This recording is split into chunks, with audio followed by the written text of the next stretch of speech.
Hello, creators. Registration for our next Wellness Center Creators Retreat opens September 1st, 2025. And we'd love to have you join us in person in Vancouver, Washington, September 22nd through 25th in 2026. We've only got 20 spaces per track, so be sure to check out the options and see which one fits you and any leadership team members you may want to bring along. If you register before the end of the year, you'll get the early bird rate plus some new VIP perks. All the details are at wellnesscentercreators.com/retreats, and we can't wait to see you there. Today's episode is sponsored by Jane, a clinic management software and EMR. Waiting on hold isn't anyone's idea of time well spent, especially when you're busy providing exceptional care to your patients and clients and running your clinic. The Jane team knows how valuable your time is. That's why they work hard to keep call wait times to an average of 2 minutes. This means you can get quick answers to your clinic questions and head into your weekend with one less task on your to-do list. Plus, unlimited phone, email, and live chat support from their team of friendly humans is included in every Jane subscription.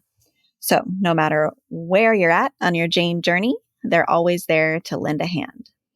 To see how Jane can help you take back your personal time, head to jane.app to book a one-on-one demo, or use the code wellness1mo at sign-up for a 1-month grace period applied to your new account.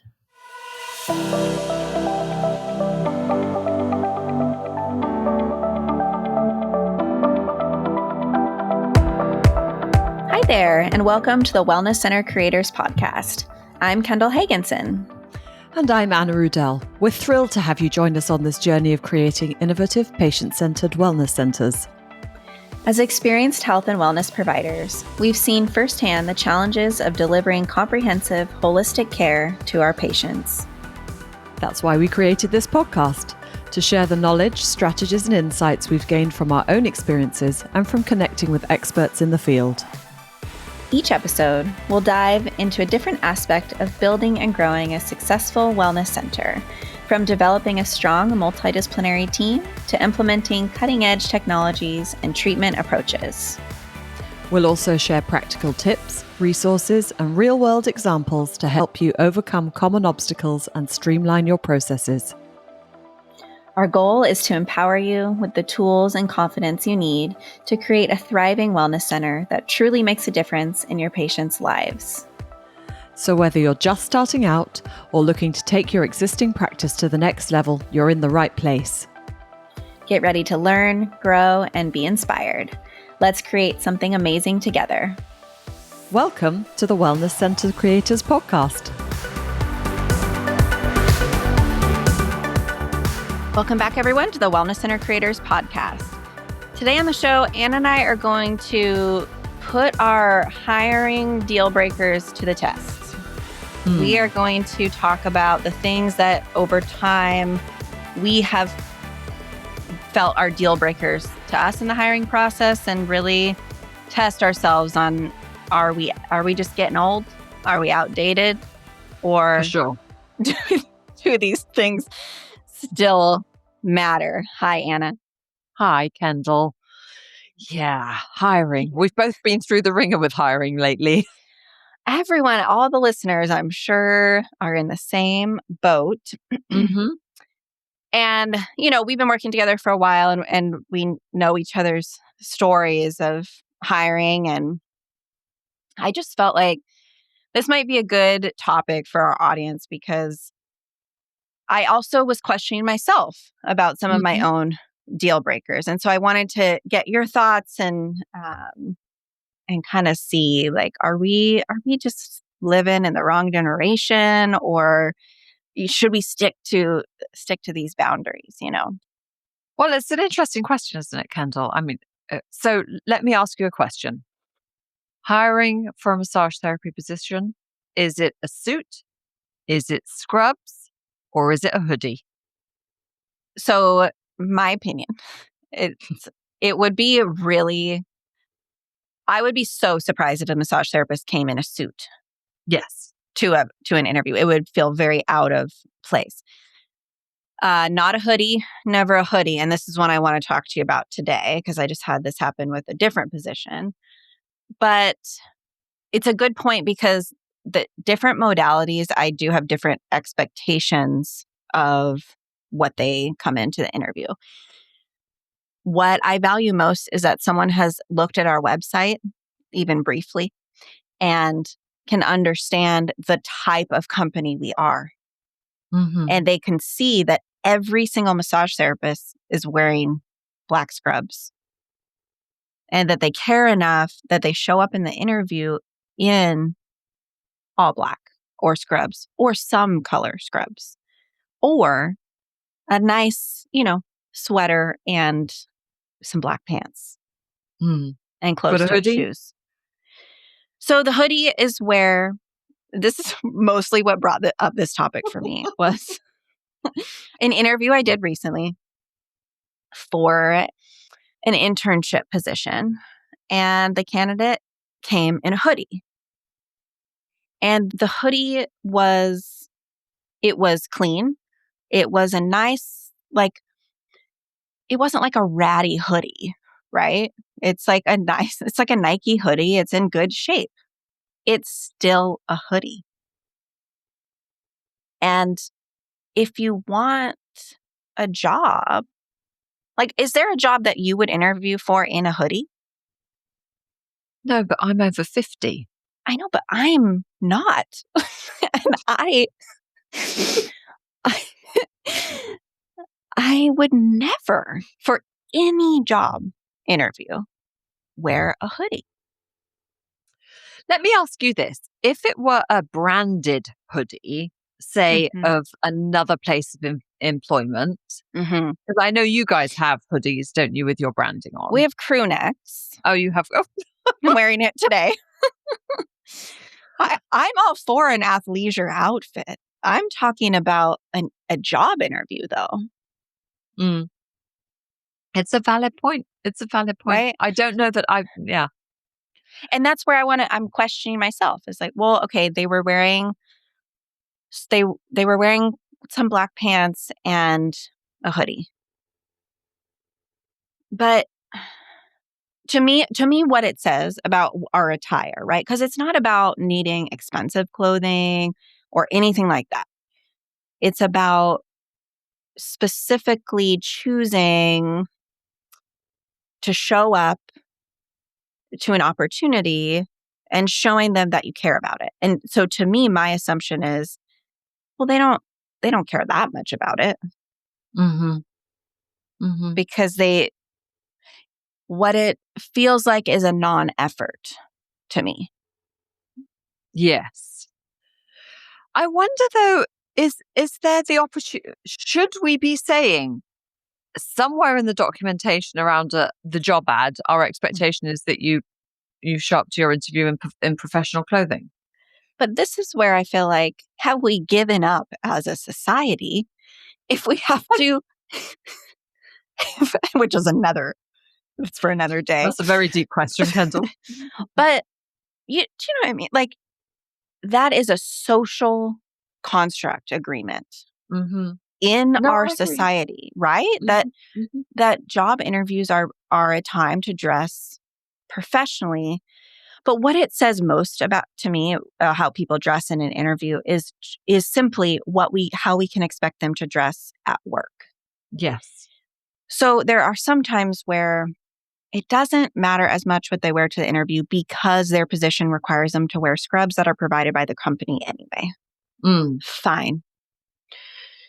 Some positions aren't that way, but I still get stuck on I've had people show up to interviews in ripped jeans and flip-flops. Yes. Last year I had someone show up in I had them show up in leggings, flip-flops, and a crop top. No. Yes. So this is where I think we're in agreement, but I wonder if we have listeners that disagree with us, like that, it shouldn't matter what someone wears to the interview.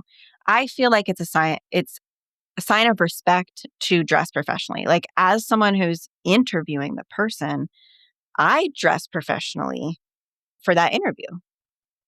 Like Yes. today you can see I'm wearing jeans and my branded crew neck sweatshirt today. I'm not interviewing anyone today. I don't Right. wear this when I interview people. To me, it's a sign of, it's like a show of respect of their time and energy. Hmm. I agree. I also had the same a conversation with the younger generation in my Yeah. office Yeah. around the thank you note that should happen after an interview. I've And given up on that one. they had no idea. Yeah. Honestly, no idea that. And for me, I wait for the thank you note before I continue. And Yeah. well, I have actually, like you, given up on it. But there's always an expectation that's always dashed, or most often dashed these days. Yeah. I'm always pleasantly surprised with two things that people do present day that used to happen all the time, but don't anymore. One would be a cover letter, Mm-hmm. and the other would be any form of a follow up email, thank you, any form of that. Yeah. To acknowledge, like, appreciate your time. I'm really interested in the position, Mm-hmm. you I know, look a forward to day, hearing from you.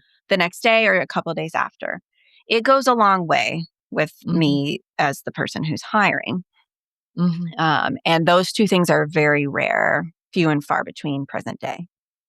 I know. And the thing is, now, if you see them, they've almost got the job Yeah, just by doing that. I'm serious. Yeah, for sure. And in the world of AI, Right.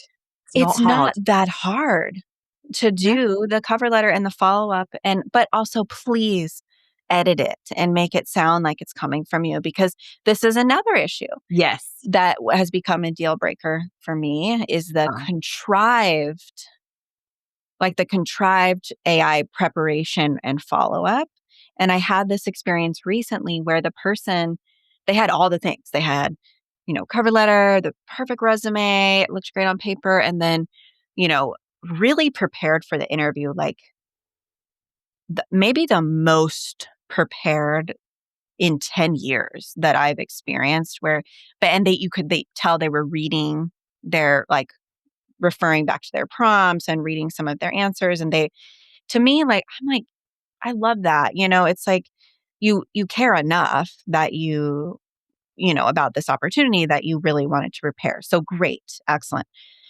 But then the follow up, it felt very, and maybe it was AI, maybe it's just in misalignment, but it just felt like very contrived and forced, right? Like, mm. and I think it was AI because it was kind of pulling in this summary of, like, I really appreciated when you said X, Y, and Z, and I would be a fit because of this with this and this. And like, yeah, that sounds like ChatGPT to me. See, I'm totally okay with that.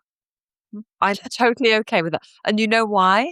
Why? Because so many people, their English isn't their first language. And I appreciate that they've gone to the effort Sure. of putting something through ChatGPT or whatever. And no, it's not the best, but it's better than an illegible In that note. situation, I agree with you. And I think that's more common in your clinic than mine. Mm, yeah. And in that case, I do agree with you. But in other cases where it's like, well, you could have like tried to put some personal touch Mm, on it. yeah. Yeah. I've got another one for you, Kendall. Okay.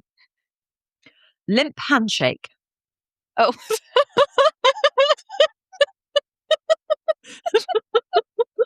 Come on.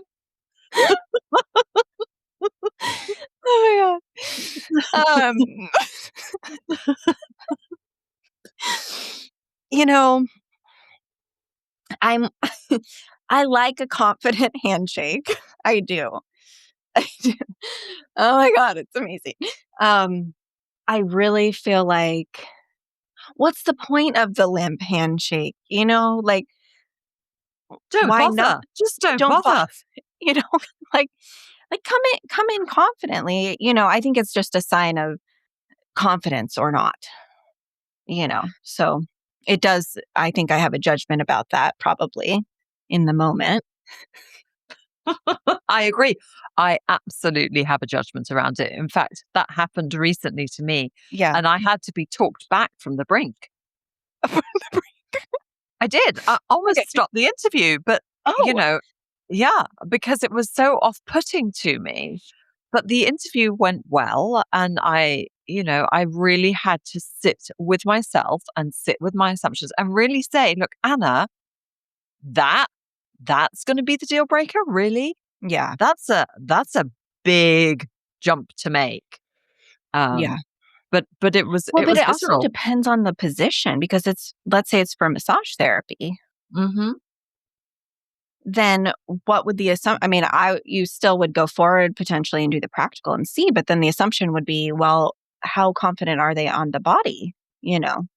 Yeah, and it wasn't a matter of confidence. It was Yeah. just a limp handshake. Yeah. Could could have I been did. any for any reason, right? Hmm. Oh my Hmm. God. Okay. What about you've got an interview scheduled and they email you the morning of and Uh-huh. say, hey, sorry, we're going to need to reschedule the interview. Happened last week. Yep. Did Mm. you reschedule it or did you? Nope. Nope. Yeah, Nope. I'm in agreement with that. That happened to me last week, 2 weeks ago as well. Where the issue for me is like not giving any, like at least make up a reason, like a good reason if you still want to be considered for the job. But then to just say that it literally read like, we're going to need to sorry, we're going to need to reschedule the interview. And I said, well, you're welcome. It was before we had publicly posted the position and they had reached out, just through other means or other avenues. And I said, well, we're publicly posting the position. If you're still interested, you can apply this way and we'll Perfect answer. consider it, right? Yeah. But no, I'm sorry. Have all these people to interview for various positions and I had an hour slotted for you today. So unless there's some emergent thing going on, then no. And then it's foreshadowing to how they might be as an employee Hmm. and the communication style and things like that. 100%. Completely agree. Completely Yeah. agree. There better be a reason. It better be well written, and there better be follow up on their end after. Yeah. So, I agree. okay, I've got one for you. Okay. Ready? Yeah. I don't know if I am ready. Interview scheduled for 11 a.m. Yeah. It's 10:59, and they're not there. Are they there at 11? Yeah, they're there at 11. Yeah. I mean, it doesn't make a great impression Hmm. to me. Like, no, they're not late, but I appreciate the person who's there at least 5 minutes before the scheduled time to meet. Hmm. Yeah. It just says something about their time management and personality, and it depends on the position we're hiring for. But if they're rolling in, a minute or two after, it'd be a deal breaker for me. Yeah. Absolutely. And Time it's is like non-negotiable. we have some check boxes at the top of our interview template, and the first one is, are they dressed professionally? Hmm. And the second one is, did they arrive on time? Hmm. And what's on time defined as? 5 minutes early. Okay. Yeah. For me, it's between 5 and 10 minutes early. Yeah, I think, you I get agree. in, you need to orient yourself, you need to use the loo, and then we can get started. And oftentimes I'm not ready until actually the moment of, but I want to see that somebody is up to arriving a few minutes before. Yeah, I think it's important, especially in our line of work. And we expect our providers to arrive with plenty of time before their first patient in the morning and Mhm. things like that. Yeah, 100% in agreement. What else you got? Those are kind of all my red flag I've got deal another break. one for you. Okay, let's hear it. Bad spelling mistakes Oh, on your Google form or your written application? Yeah.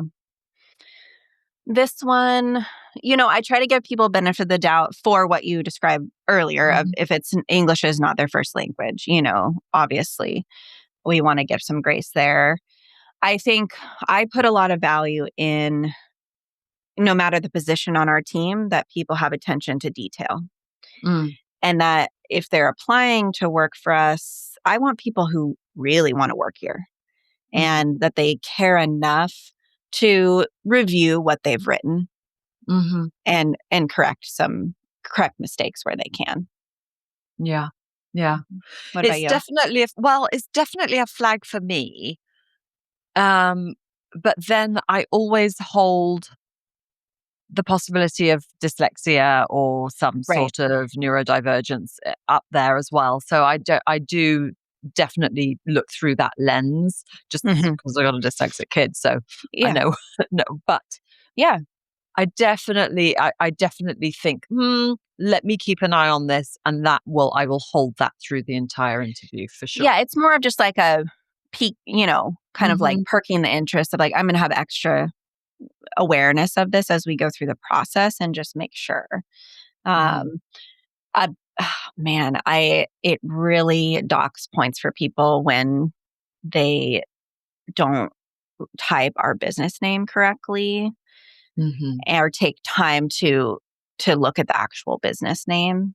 And that one's a problem. Or if I have communicated with them already and I have signed my name, more than once, and I spelled my name, if they then respond and don't spell my name correctly, that one is a bummer for me. It just feels like a real lack, like they're going too fast. They're not considering, the person on the other side. I do really take those things into consideration. All right. I've got one more. I've just come up. Yeah. Okay. All right. The final. Okay. You're in the interview and you know way too much about this person. Deal breaker. Do you have that line in your questionnaire for yourself? No, I just in my brain on that one. That'd be an interesting box to put on the template. And I've learned this the hard way. And I think a lot of wellness center owners are mental health therapists and helpers and healers, no matter the modality you are. And we want to see the best in people and we want to help people, right? So it's easy to get caught in that trap if someone's sharing about too much about their life and story, right? That we can feel empathy and sympathy for them and then want to hire them, like that thread is pretty easy to get to. And I've certainly learned the hard way over the years. And the people that will share that level of detail in an interview, they'll be difficult to have on the team. And it depends a little bit on the position, but not really, because in the end, they'll be oversharing with patients. They'll be oversharing with team members. And it's not that we don't value sharing with each other and getting to know each other personally. We absolutely do. But in a first meeting like that, it's definitely a red flag. Yeah. Agreed. Agreed. Well, it sounds like we're generally on the same page on these deal breakers. I would love to hear from our audience on this one and see if anyone has a different opinion, maybe from a younger generation, and how, and you can tell us that we're way off base. Tell us. On some completely out of touch, you two. Yeah. Yeah. Feel free to email us anytime at kendall@wellnesscentercreators.com. Thanks for chatting, Anna. Oh, it's been a pleasure.